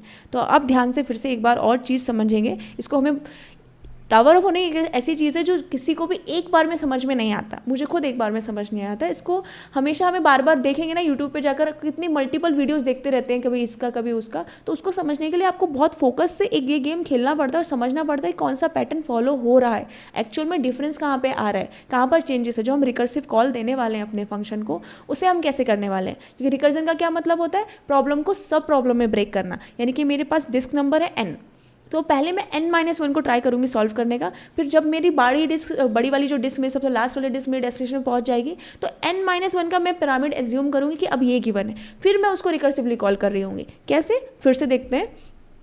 इस बार करते हैं n=4 के लिए, ठीक है। अब n=4 के लिए किया मैंने, तो इसको रेज करते हैं, एक काम करते हैं, ये हमारे काम का नहीं है।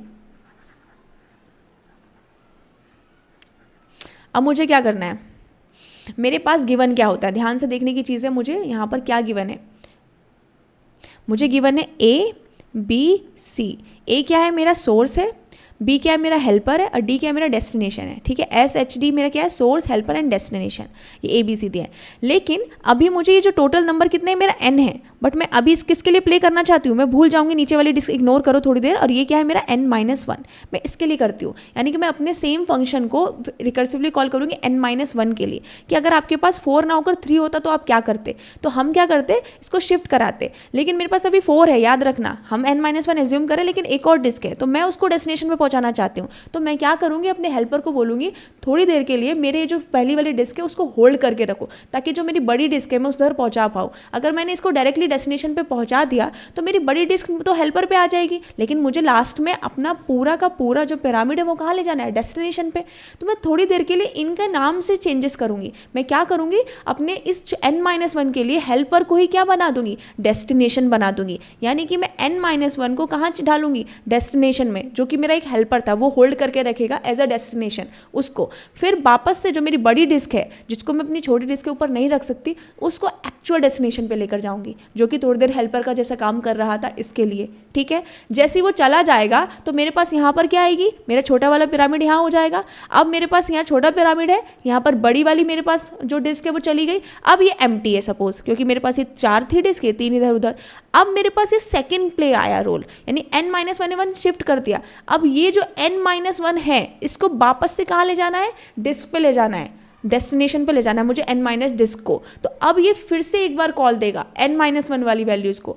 अब जैसे कि हमने जाना कि हमारे क्वेश्चन में जो हमारी रोड होती है जिसमें मुझे डिस्क मिलती है उसको हम सोर्स बोलते हैं। तो अब आपकी जो बड़ी डिस्क थी वो यहाँ पहुँच गई, अब उसको एज्यूम करना ही नहीं है, वो तो हमारी डेस्टिनेशन पे पहुँच चुकी है, उसका कोई काम नहीं बचा। अब मैं सोचूंगी कि मेरे पास n-1 जो था वही मेरा n है, यानी कि अब मुझे सपोज 3 ही दी थी डिस्क, तो अब इसको मैं सोर्स एज्यूम कर रही होंगी। जो मेरा हेल्पर थोड़ी देर के लिए वैल्यू को होल्ड कर रहा था वो क्या हो जाएगा, मेरा पहले डेस्टिनेशन बना, हेल्पर वाले क्या बना डेस्टिनेशन, अब वो क्या बन जाएगा सोर्स। और सोर्स से हमें कहाँ वैल्यू डालनी है, अपनी डेस्टिनेशन पे डालनी है, जो कि मेरे पास बड़ी वैल्यू है। किसकी हेल्प से, जो मेरा एम्प्टी वाला सोर्स जिसको मैंने सोर्स बोला था वो हेल्पर बचा हुआ है, यानी कि ए अब मेरा हेल्पर बन जाएगा।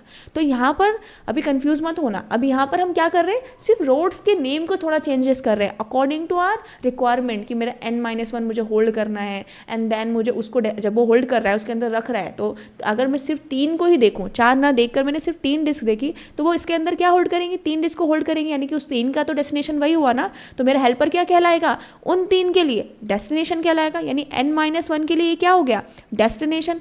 जैसे ही ये वापस से बड़ी डिस्क मैंने अपने हेल्पर पे डाल दी, डेस्टिनेशन पे डाल दी, अब ये फिर से एक बार कॉल करेगा। अब एक बार फिर से कॉल करने पर क्या हो जाएगा, ये वाली जो 3 डिस्क है वो यहाँ आ जाएंगी, और ये वाला एक बड़ी डिस्क, कैसे मैं बताती हूँ।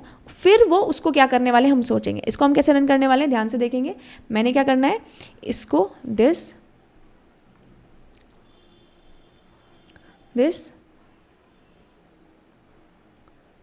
मुझे थर्ड के लिए कितने 7 मूव्स लगते हैं, एंड दिस। तो मैंने अपने हेल्पर को बोला थोड़ी देर के लिए मेरी n-1 को होल्ड कर लो।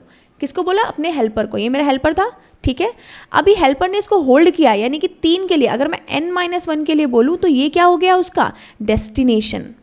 तो जब मैं कोई फंक्शन रिकर्सिव फंक्शन कॉल करूँगी किसके लिए, n-1 के लिए, तो जहाँ पर मेरा हेल्पर था उसको क्या लिख रही होंगी, डेस्टिनेशन लिख रही होंगी, मेरे किसको, हेल्पर को। और अब मेरा जो लास्ट में जो मेरी बड़ी डिस्क थी, कौन थी मेरी बड़ी डिस्क, इसको मैं अपने डेस्टिनेशन पे पहुंचाऊंगी, खत्म।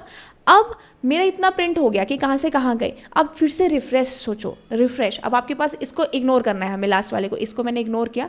अब सपोज आपके पास सिर्फ इतना ही पिरामिड है 3 का, यानी आपने 4 नहीं सिर्फ 3 का पिरामिड लिया, यानी ये कितना है आपका n-1। तो हमने जैसा एग्जाम में देखा, जिस रोड के अंदर हमें डिस्क मिल रही होती है, पिरामिड ऑफ डिस्क मिल रहा होता है हमको, वो हमारा क्या होता है, सोर्स। तो मैं एक बार फिर से कॉल करूंगी अपने रिकर्सिव फंक्शन को, बट अब जो मेरा हेल्पर डेस्टिनेशन बन चुका था, अब उस से मुझे शिफ्ट करना है एक्चुअल डेस्टिनेशन पे।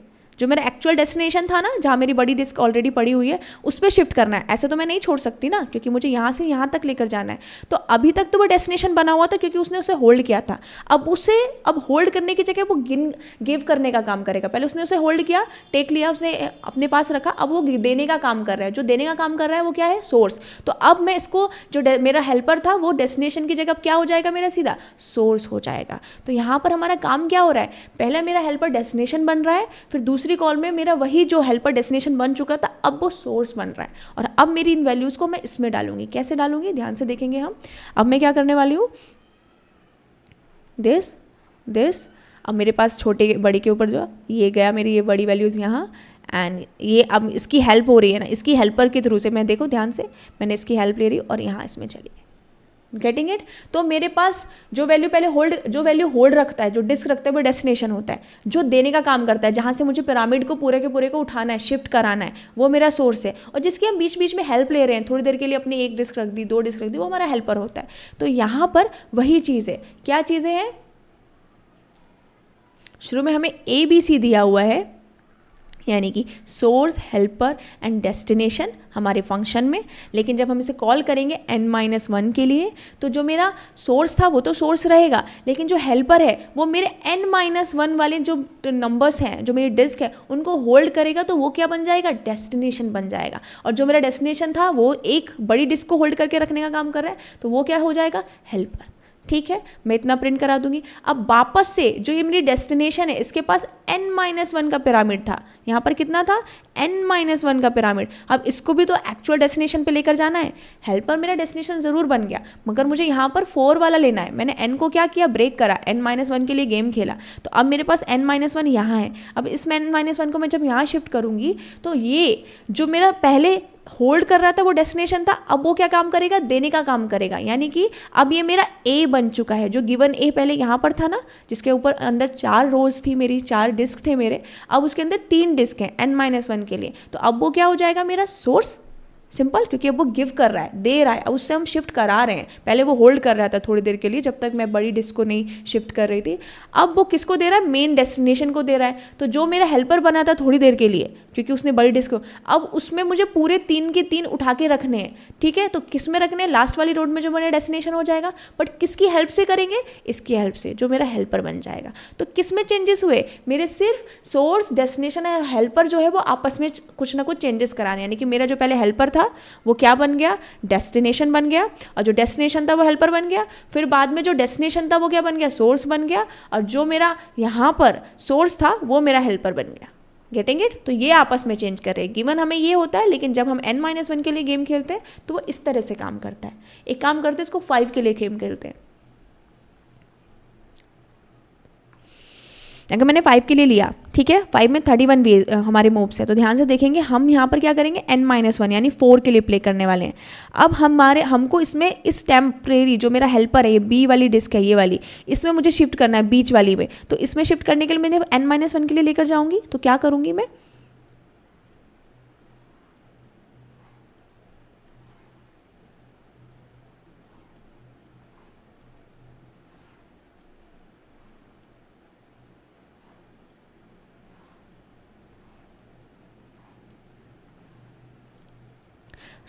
ये हमारा देखो कितने वेज आए, 15 वेज। हमने यहाँ पर ये जो मेरा सोर्स था, वहाँ से, सोर्स क्यों था, क्योंकि यहाँ पर हमारे पास डिस्क दी हुई थी, यहाँ से मुझे शिफ्ट करना था, यहाँ से मैं एक एक करके डिस्क ले रही थी। सोर्स क्या मतलब होता है, एक हमारा प्रोडक्ट, एक गोदाम या एक स्टोर रूम जहाँ पे हमारा सामान है, जहाँ से हमें एक एक करके उठाना है, वही था। तो गिवन हमारे पास ये स्टोर था, और डेस्टिनेशन जहाँ पे हमें वो सामान भेजना है, और जिसकी हेल्प से हम लेकर जाते हैं, बीच बीच में हमने थोड़ी देर शिफ्ट रखते हैं, वो हमारा हेल्पर होता है।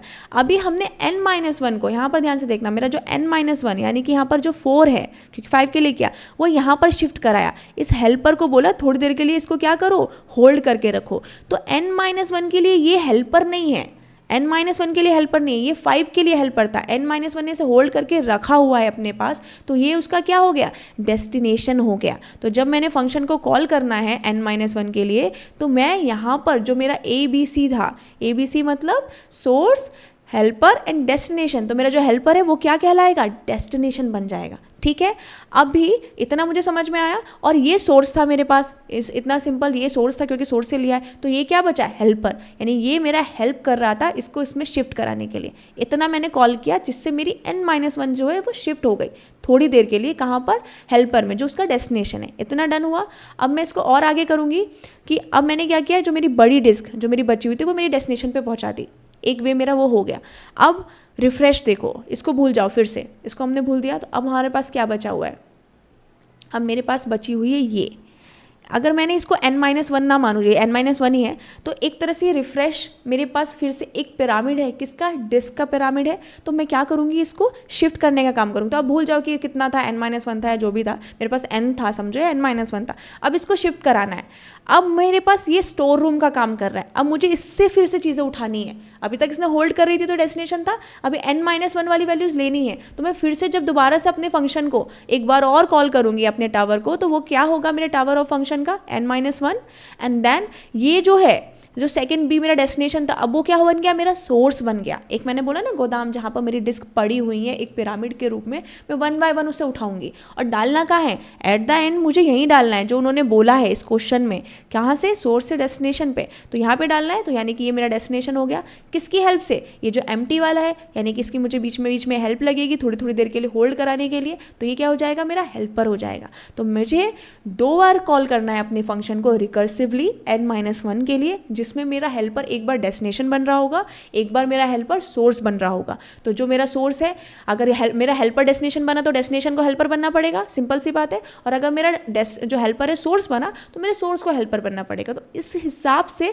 मेरी रोड्स चेंज होती रहती हैं, जो रोड है उनके नाम चेंज होते रहेंगे। गिवन वो ABC था, तो वो क्या हो जाएगा, n-1, यहाँ पर हो जाएगा ACB एंड n-1, और ये हो जाएगा मेरा C, यानी कि C मतलब हमारा हेल्पर, और सोर्स के लिए मेरा हो जाएगा A एंड B।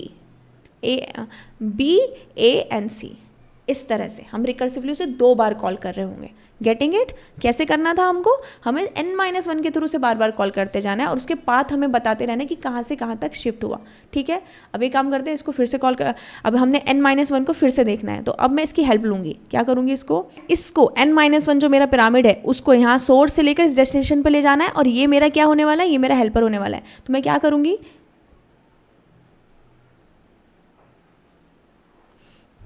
इसमें हेल्पर में उसको पहुंचाया, इसको वापस से इधर, एंड दिस वन ये ऐसे, और अब मेरी बड़ी डिस्क यहाँ पे गई, यानी कि ये सोर्स था। अब यहाँ पर एक तरह से ये मेरे 3 के लिए ये सोर्स हो गया। ठीक है, अब मैं क्या करूँगी, इसको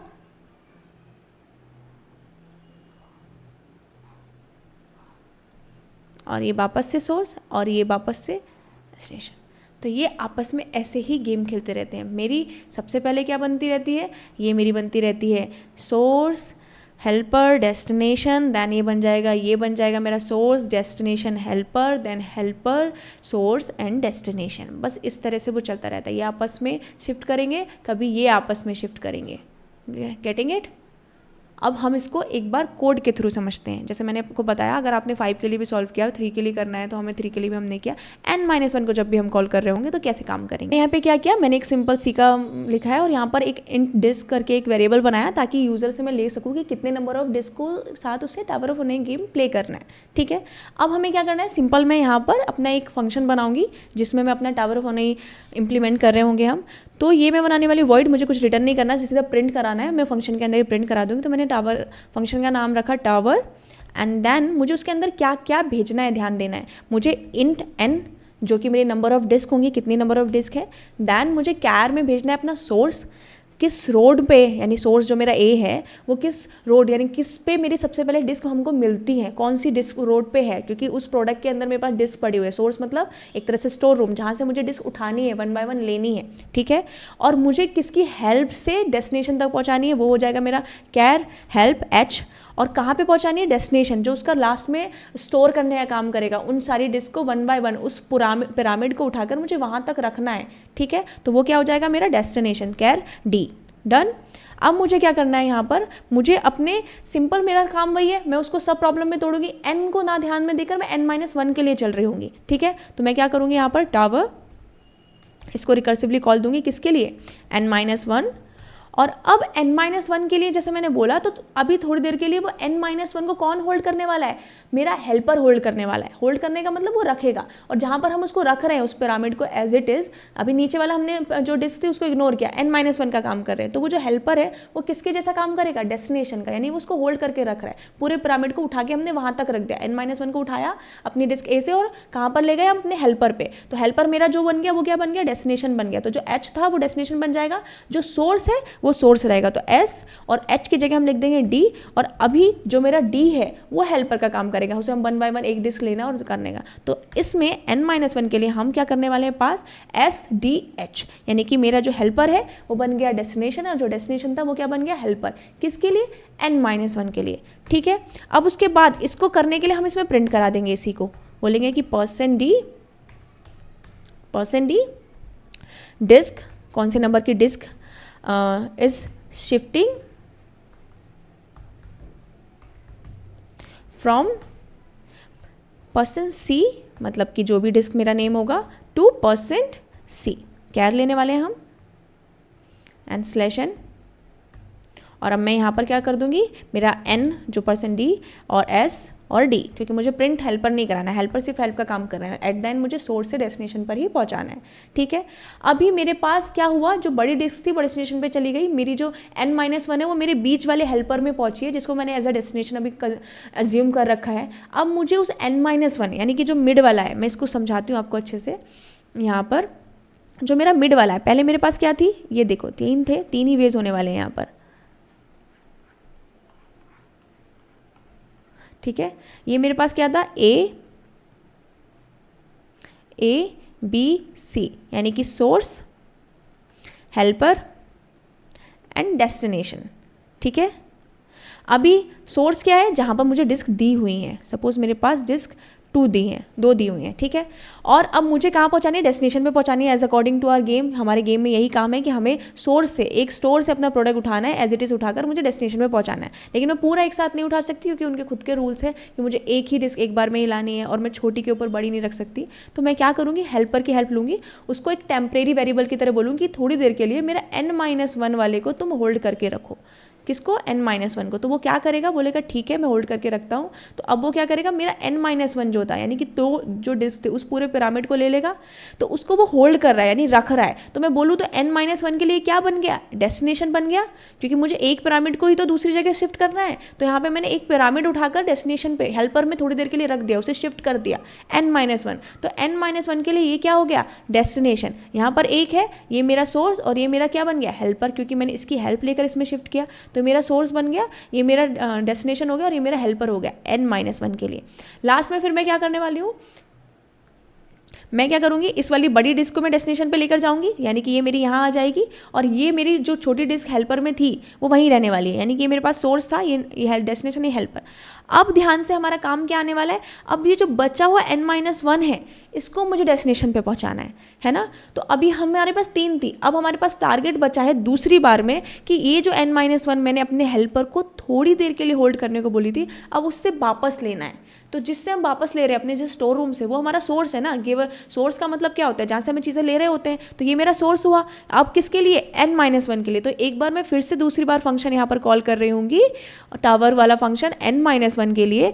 और ये जो मेरा डेस्टिनेशन था वो क्या हो जाएगा, अब डेस्टिनेशन ना बनकर अब वो मेरे n-1 के लिए हो जाएगा सोर्स, क्योंकि अब वो उसको दे रहा है, सेम एजिटिक पिरामिड दे रहा है, बट किसको दे रहा है, वो इसको दे रहा है। जो अभी हेल्पर बन गया था थोड़ी देर के लिए, अब वो क्या बन जाएगा, फाइनली मेरा डेस्टिनेशन बन जाएगा। तो यानी कि अब ये 1 बाय 1 इस पर शिफ्ट हो जाएंगे और ये इस तरह से शो हो रहा होगा।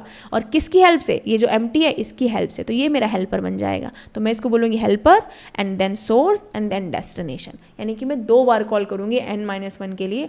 एक बार मैं n-1 को एक हेल्पर में रखूँगी जो डेस्टिनेशन जैसा काम करेगा, फिर वही डेस्टिनेशन मेरा सोर्स की तरह काम कर रहा होगा, ताकि मेरे नीचे का तो पिरामिड चला गया, उस n-1 को मैं वापस से डेस्टिनेशन पे शिफ्ट करूँगी।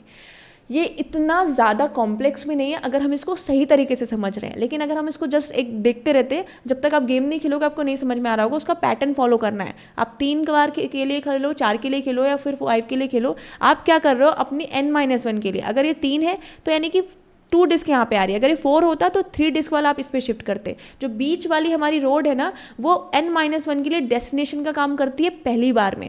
जब हम बड़ी डिस्क को अपने डेस्टिनेशन पर ले जाते हैं तो अब उससे हमें लेना है, यानी ये एम्प्टी हो गया, अब ये मेरा सोर्स का काम करता है, क्योंकि अब ये छोटे n-1 का पिरामिड बना हुआ है। अब मुझे यहाँ से लेना है। पहले हम इसको दे रहे थे तो डेस्टिनेशन बना, अब हम इससे ले रहे हैं तो ये सोर्स बना। तो मेन चीज़ यहाँ पर ही चेंजेस हो रहे हैं, ठीक है। अब हम क्या करेंगे, एक और फंक्शन बनाएंगे, यहाँ पर लिखेंगे टावर एंड देन मैं किसको दूंगी, n-1 को पास करूंगी। और इस बार मेरा जो सोर्स था वो मेरा हेल्पर बन गया। क्यों, क्योंकि मेरा जो बीच में डेस्टिनेशन था वो सोर्स का काम कर रहा है, देने का, और डेस्टिनेशन पे हम पहुंचा रहे हैं तो वो डेस्टिनेशन का। तो जो रिमेनिंग था वो क्या बन गया, मेरा हेल्पर।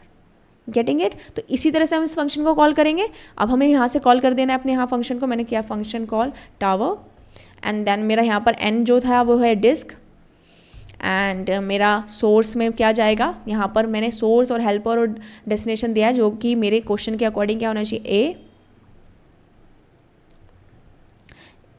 ए कॉमा बी कॉमा सी, ठीक है। तो ABC से हम ये पाथ शो करा रहे होंगे, ये हम कॉल करेंगे। तो अब हम चलाएंगे इसको, अगर हम रन करेंगे तो हमारा आंसर आ रहा होगा, आ तो रहा होगा, लेकिन कैसे आएगा। हम क्या कर रहे हैं, यहाँ पे n लिया और n-1 के लिए अपने फंक्शन को रिकर्सिवली कॉल करते जा रहे हैं, कॉल करते जा रहे हैं, कॉल करते जा रहे हैं। उसको यही नहीं पता कि रुकना कहाँ है, यानी कि यहाँ से हमारा बेस केस मिसिंग है। n में से n-1 के लिए बार बार कॉल करता रहेगा। अगर 5 है तो 4 के लिए कॉल करेगा, फिर 3 के लिए कॉल करेगा, फिर 2 के लिए कॉल करेगा, बट रुकेगा कहाँ पे। तो उसके लिए हमें इसे बेस केस देना होगा कि अगर मेरा डिस्क करते करते 0 हो जाए, यानी कि अगर मेरी कोई डिस्क बचे ही ना मेरे सोर्स में, तो क्या करना है, सीधा रिटर्न करा दो 0, मतलब रिटर्न करा दो, डायरेक्टली उससे बाहर आ जाओ।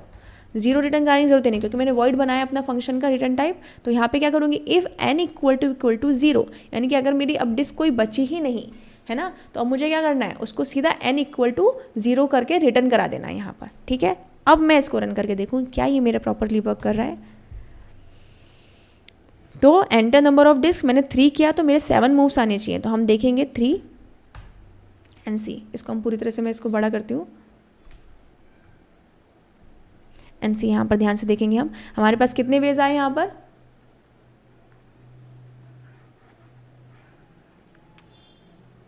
देखो यहाँ पर पहले मैंने ए से सी में लिया, सी मेरा इस समय हेल्पर का काम कर रहा है, फिर ए से बी में बढ़ा, फिर सी में, जो मेरा इसमें शिफ्ट करने का काम है, कितने वेज हो गए 7, 1 2 3 4 5 6 7, सिंपल काम कर रहा है, बता रहा है वो। अगर यही चीज़ मैं फिर से रन करती हूँ इसको, ठीक है, मैंने इसको रन किया